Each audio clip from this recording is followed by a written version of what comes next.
পবিত্র কাবা ঘরের ভিতরে স্থান কিভাবে পরিষ্কার করে সেটা আজকে নিজের চোখেই দেখুন। হ্যালো এভরিওয়ান, আসসালামু আলাইকুম। চলে এসেছি ছোট্ট একটা ভিডিও নিয়ে। ভিতরে প্রবেশ করার শুরুতেই দেখলাম যে একটা বাচ্চা সুন্দর করে একটা খেজুরের পাত্র নিয়ে দাঁড়িয়ে আছে। সবাই এখান থেকে খেজুর নিচ্ছে আর দোয়া ও ভালোবাসা দিচ্ছে, অনেক অনেক ছবি ও ভিডিও করতেছে। সেই সাথে আমিও আপনাদের জন্য করে নিলাম ছোট্ট একটা ভিডিও। আর এই তো আপনাদের ভাইয়া বাচ্চাদের দেখলে অনেক বেশি ক্রেজি হয়ে যায়, অনেক বেশি দোয়া ভালোবাসা এই বাচ্চাটার জন্য। খুব কিউট, তাই না? সবাই মাশাআল্লাহ লিখবেন অবশ্যই। এই যে আমিও খেজুর নিচ্ছি আর বাচ্চাটাকে অনেক অনেক দোয়া ভালোবাসা দিচ্ছি। তো যাই হোক, এবার আমরা ভিতরের দিকে যাচ্ছি। আর ভিতরের দিকে যাওয়ার প্রথমে দেখলাম যে আজকে কাবা ঘরের ভিতরের অংশটা পরিষ্কার করতেছে, সেটা একদম সামনাসামনি দেখে ফেললাম। আসলে এর আগেও অনেকবার দেখেছি, বাট শ্যুট করা হয়নি।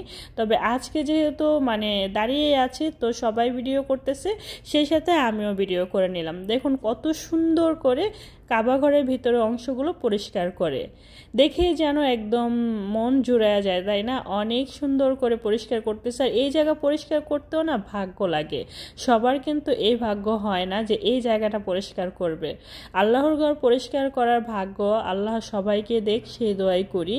যাই হোক, দেখুন কত সুন্দর করে পরিষ্কার করতেছে, দেখে এত বেশি ভালো লাগতেছে কি বলবো। আর আজকের মতো এত এত ভিড় আমি রোজার মধ্যে যখন ওমরা করেছিলাম তখনও এত ভিড় দেখি নাই। আর আজকে অনেক বেশি ভিড় ছিল।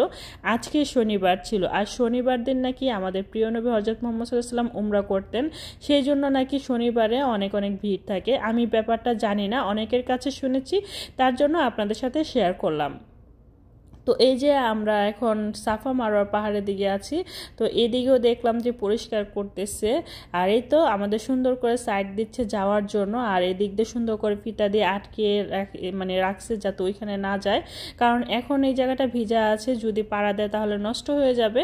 খুব সুন্দর করে কিন্তু জায়গাগুলো পরিষ্কার করতেছে। আর আল্লাহ এই লোকদেরকে এদের প্রতি আর কি বলবো, অনেক অনেক শ্রদ্ধা ভালোবাসা, এত সুন্দর করে করতেছে। আর এই জায়গাগুলো পরিষ্কার করার ভাগ্য সত্যি আল্লাহ সবাইকে দেয় না।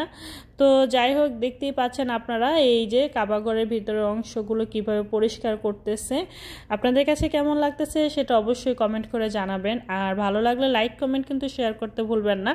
প্লিজ প্লিজ চ্যানেলটা সাবস্ক্রাইব করে রাখবেন, আর পেজে লাইক ফলো দিয়ে সবসময় সাপোর্ট করবেন।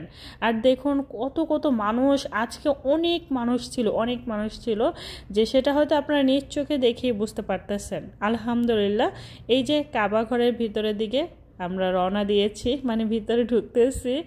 এই সময়টা না শরীরে একদম কাঁটা দিয়ে দেয়, চোখ দিয়ে পানি চলে আসে, কেমন যেন একটা ফিলিংস চলে আসে, তাই না? তো সবাই ভালো থাকবেন, সুস্থ থাকবেন। আল্লাহ হাফেজ।